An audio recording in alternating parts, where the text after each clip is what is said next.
So we're in 1967, and you've begun the Phil Donahue Show. Right.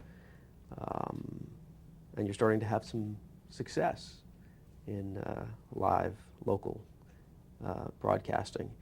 What else was on daytime live television at the time? Westinghouse Broadcasting really gave the television industry, I believe, syndication, the idea of syndication.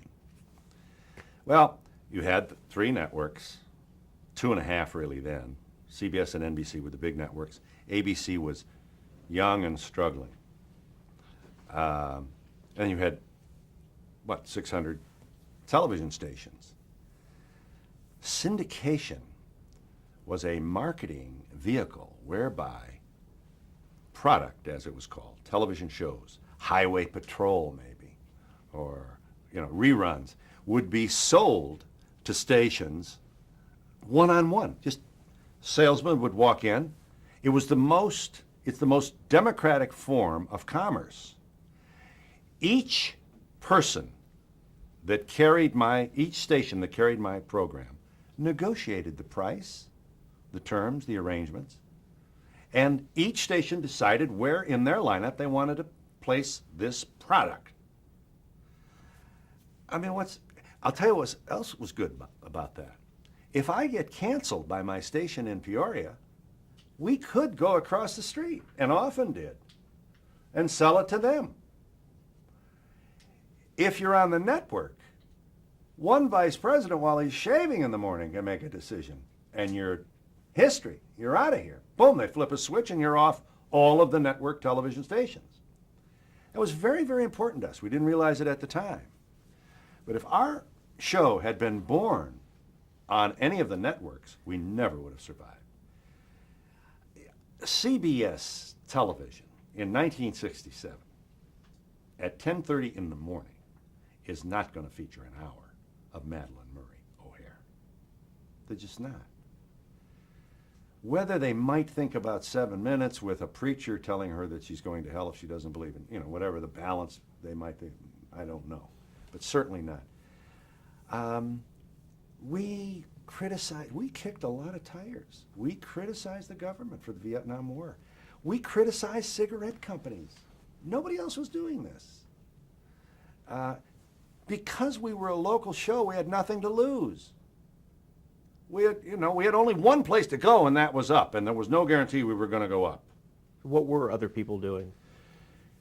Westinghouse was very successful at the time with their two main programs, the Mike Douglas Show and the Merv Griffin Show.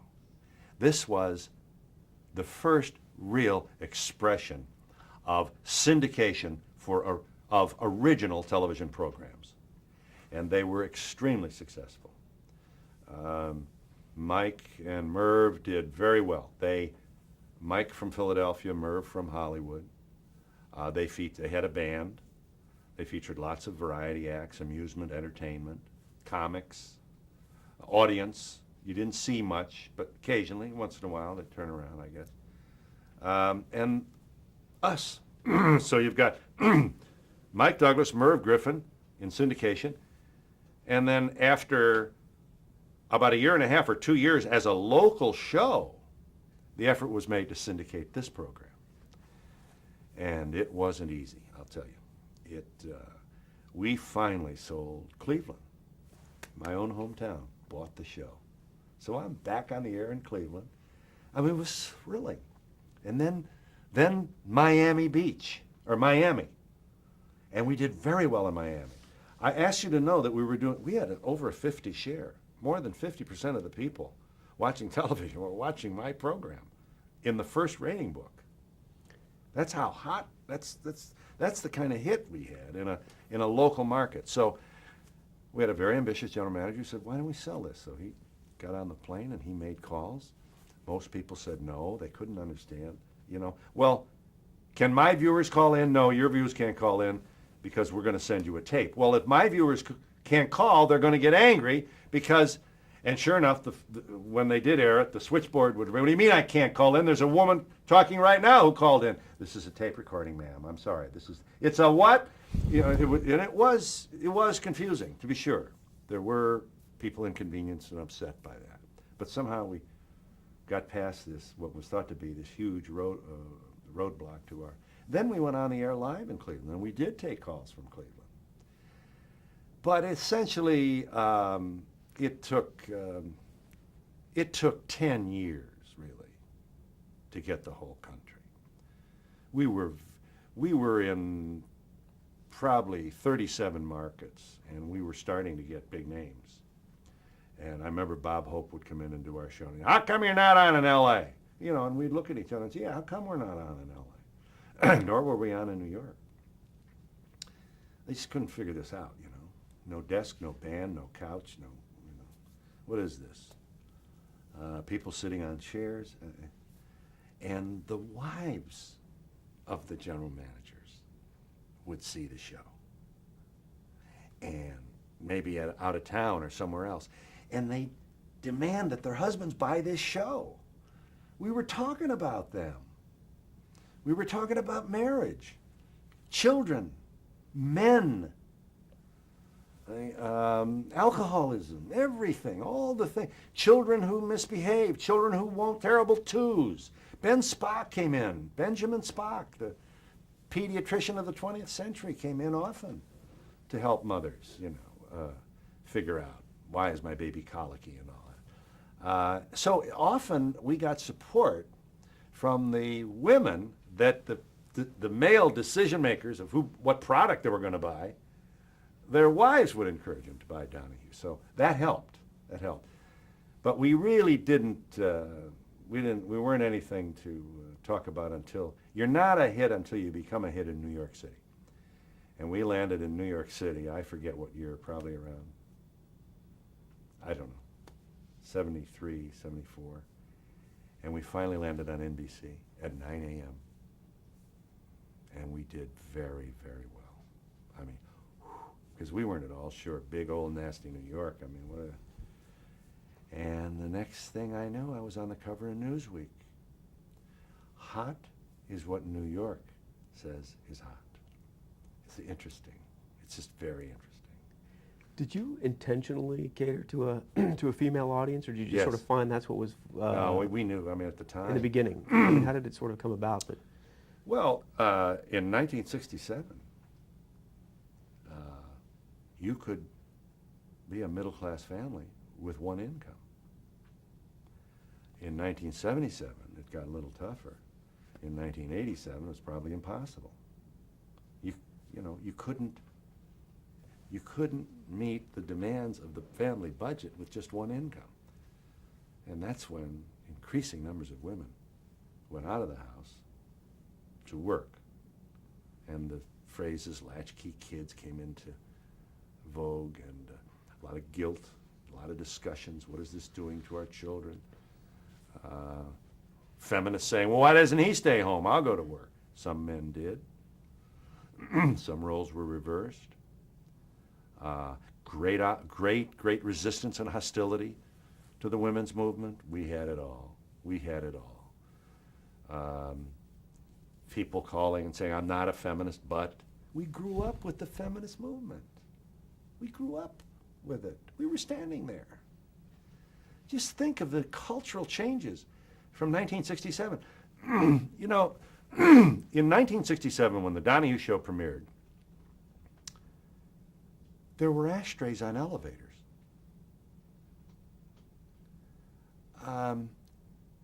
You can't overstate the changes. Most women stayed home to raise the children. I would drive to the drugstore with my 3-year-old standing in the right front seat. I never thought about it. Today, I see my grandchildren in the back seat, strapped in like they're going to Mars. Everything but a helmet. And I say to myself, how stupid were we? I see kids learning to ski. They wear a helmet. Common sense. Bicyclists didn't wear a helmet in 1967. The consumer movement grew up with us. Ralph Nader was unsafe at any speed, blowing the whistle on the Corvair. America's #1 consumer advocate, Ralph Nader, published that book in 1965. And he was on Conversation Piece. So when I went to television, I brought Nader with me. Nader came in to talk about how large corporations can abuse you, about how faulty products are going unrecalled.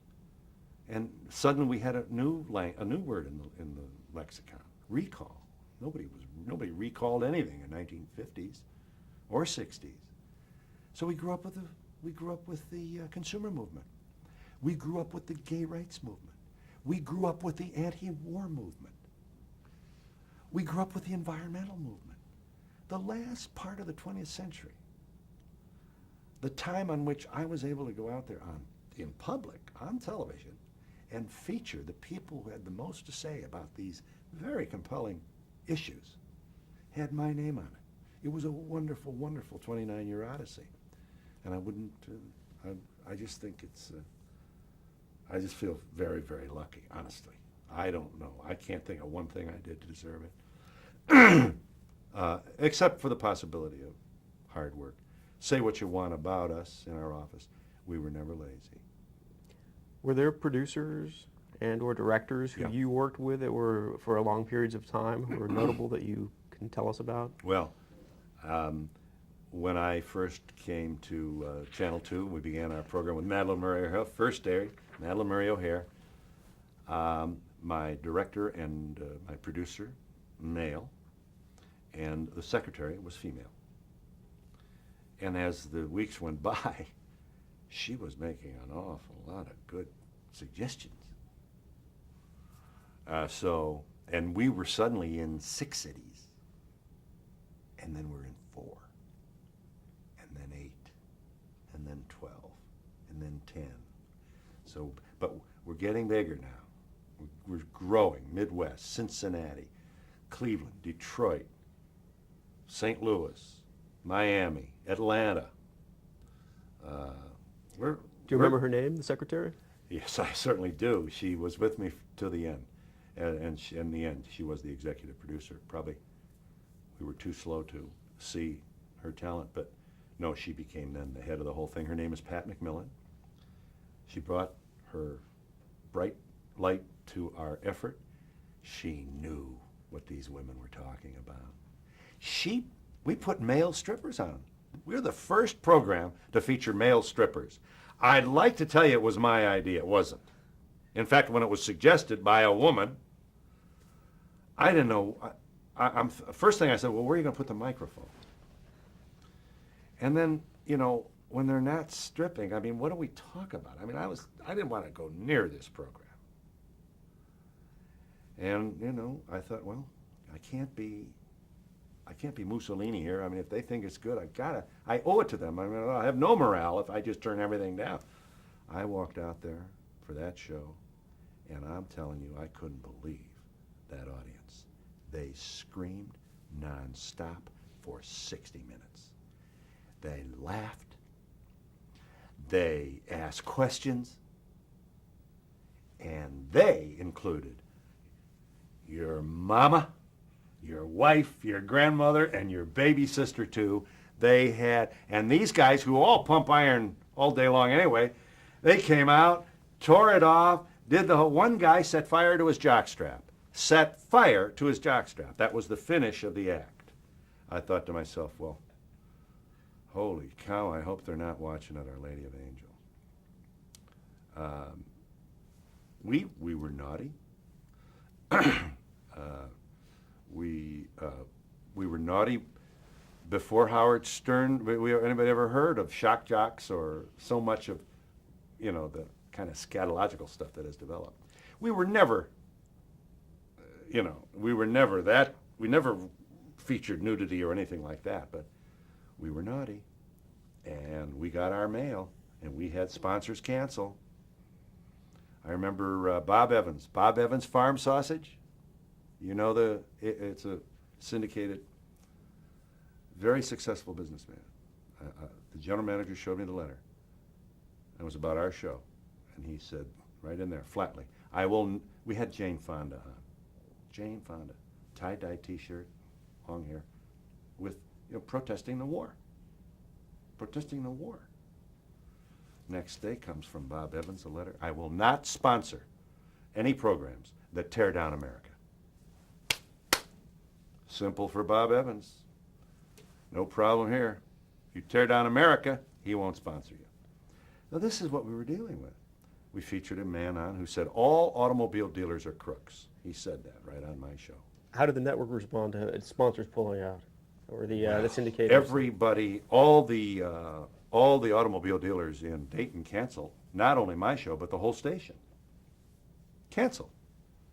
So I had salesmen outside my door, who had wives who were pregnant or young children, and they just lost Rogers Pontiac because this damn Donahue and his First Amendment stuff. These guys are thinking, I'm not going to be able to feed my family because you and your First Amendment. I mean, the pressure was enormous. And we took them to lunch, and I said, gee, it's not fair. I don't know what people are going to say. I can't anticipate. We had our hat in our hand, really. We took them to lunch, and gradually they came back. But if we had, can you imagine if we had been on a network? It wouldn't have happened. It wouldn't have happened. So the honesty of syndication, the one-on-one nature, meant that I was vulnerable, that I was protected against one person canceling me forever. If they got mad at us in one station, we could go across the street to the other. I think that's the most honest kind of marketing that's available in a free enterprise system. Each station made its own decision to purchase the show and negotiated the price. Sounds like good old capitalism to me. You mentioned on some of these topics you're discussing that I hope the people at Our Lady of Angels aren't watching. What about your parents? Where are your parents at this point? And well, my father, we signed on November 7th, 1967, local. So they didn't see us in Cleveland, where my parents were living. I'm in Dayton, they're in Cleveland. My father heard, of course. I was to lose my dad on the following January 4th. So I only had like 3 months on the air, and my father died. My own guess is that he would have probably some misgivings about some of the issues that we discussed. He was my dad, 1904, born in 1904 to an Irish Catholic family, large. My dad was a pious man, took his faith seriously. My mother got a lot of attention on the bus when she'd go to Florida with, my mother worked at Higbee's till quite late in life. She lives today very near my sister in Detroit. I suppose there was probably times when she wished that I'd be more like Mike Douglas. Instead of having all these huge issues and people screaming at each other on my program. But there was never any real, I took a lot of incoming from priests. We did the first show on pedophilia and Catholic priests. Notre Dame, 57. Guy came in, he said, this is the church's Watergate. We televised an abortion. Filmed an abortion and televised it. you didn't hear from your mother about these shows, No. I didn't call her and tell her to watch either. but she was watching. Yes, she was. That's true. My mom, I don't think she missed any shows. And the rewards were considerable. I don't want to say that. It's very misleading to suggest that my mother thought she had given birth to Jack the Ripper. But I don't think it's misleading to say she had to be. She liked some shows better than others, I am certain. What effect did your career have on your personal life and your family life and vice versa, in terms of the topics you chose? Or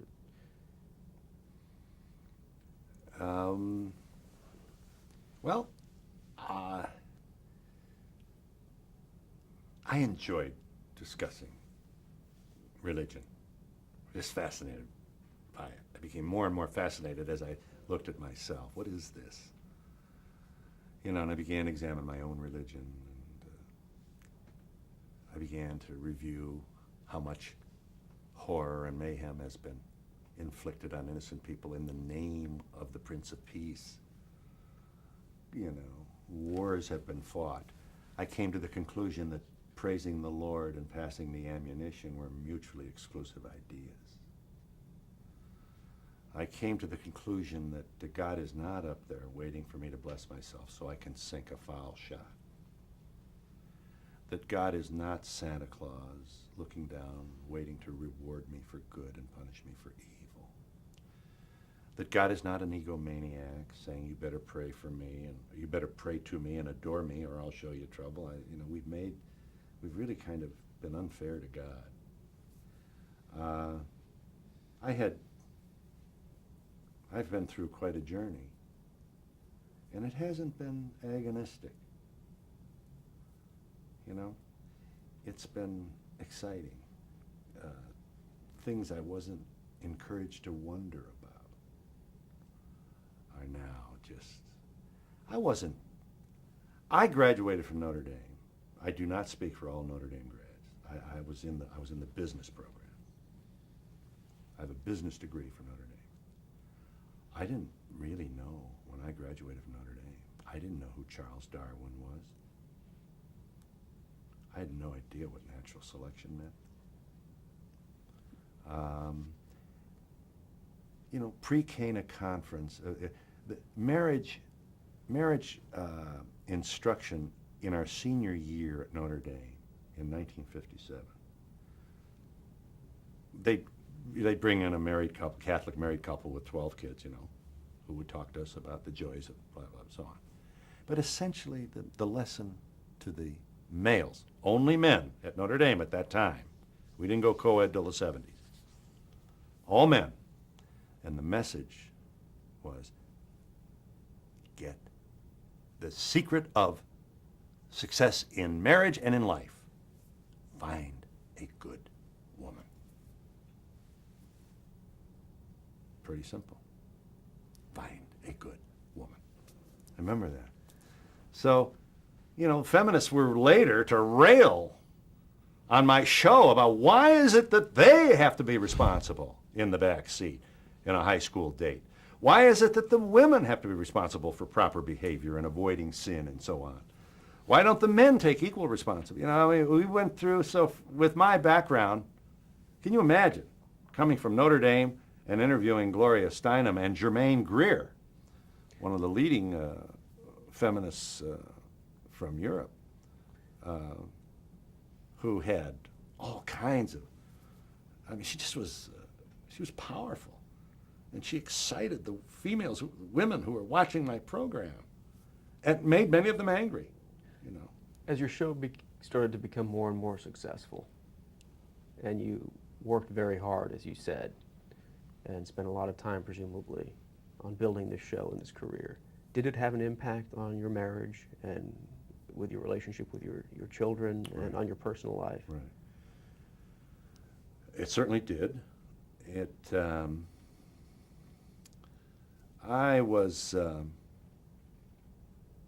I became kind of a big fish in a little pond in Dayton.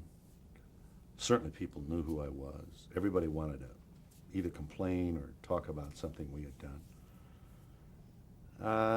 I was 20. I went to the altar at age 22 as a virgin, like a good Catholic boy should. I look back on it now, and I think the mother of my children would agree that, we were hardly prepared. I'll speak for myself. I was hardly prepared for assuming the responsibilities of, I figured you got married, you had kids, and you got up and you went to work every day. Very simple. I mean, nobody told me that my kids would occasionally drive me crazy.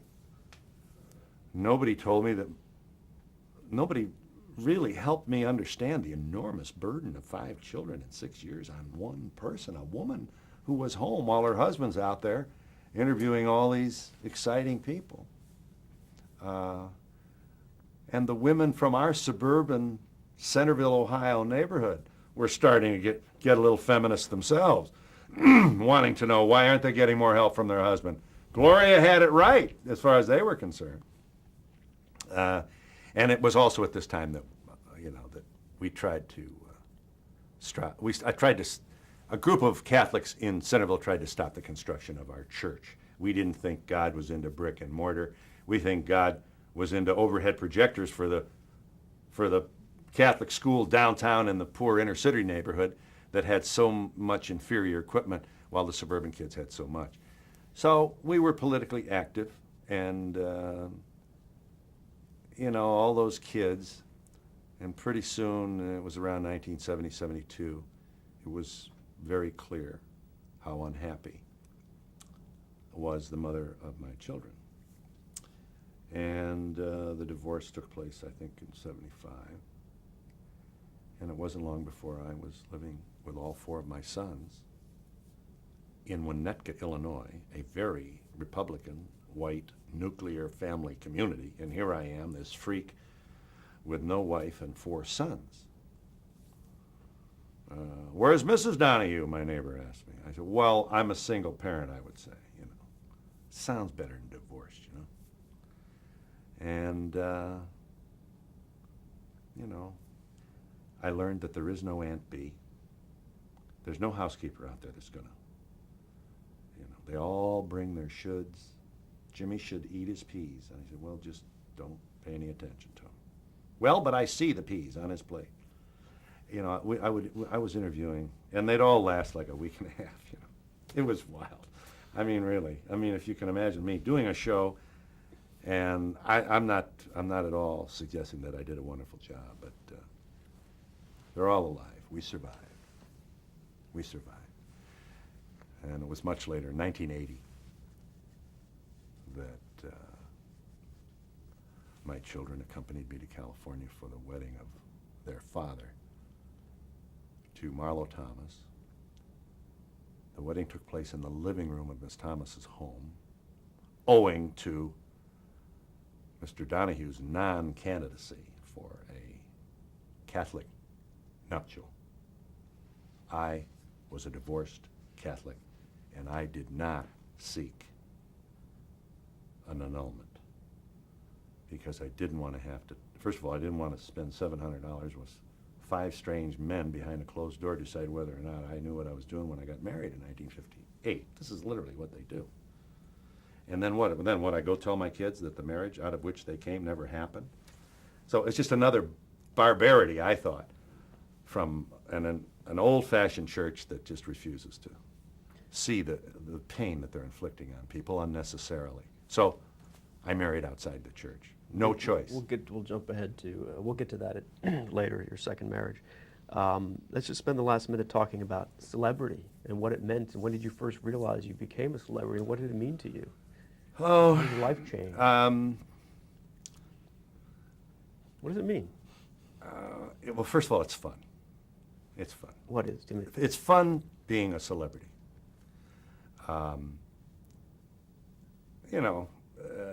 People recognize you, they say nice things to you, they get a little nervous. Obviously, enough is enough after so much, I mean, I'm not saying in every occasion it's wonderful to be recognized, but I think some celebrities overdo the inconvenience, if I may put it that way. Do you remember the first time? When it sort of hit you? I remember going out of town, doing a week of shows from Miami Beach or from Detroit, where, we've done a week of shows from just about every city in America, literally. I mean, every substantial city. Syracuse, Dallas, pick a city. We've been there. And it's interesting. It's an education to spend a week in any city. But to go out of town and be recognized, wow. Come on. Oh. I remember we were in Miami Beach, and I'm at the pool. And I'm laying back with my suntan lotion. Doral Hotel. And a woman with a huge hat and sunglasses came up and looked down at me, and she said, "Someone said you're a famous person. Who are you?" And I realized that celebrity is a lot of things. Celebrity is occasionally being humiliated. I always, throughout my whole life, got a lot of, "Hey, Merv!" You know, I'll live. No sad songs for me. It's been a great ride.